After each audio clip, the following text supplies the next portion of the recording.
Minule sa vrátim z roboty a žena celá prestrašená hovorí: Ander, vieš, čo sa mi stalo?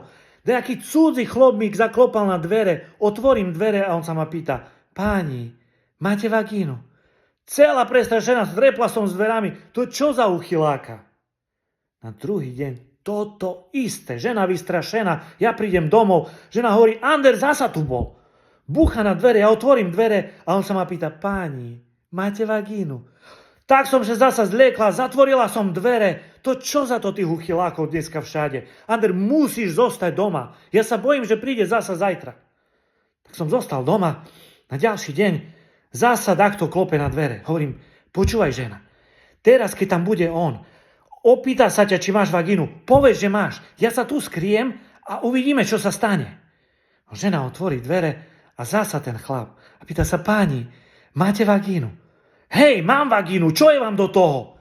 No páni, keď máte vagínu, nemohli by ste ju začať konečne používať, že by to ten váš manžel prestal jebať moju ženu.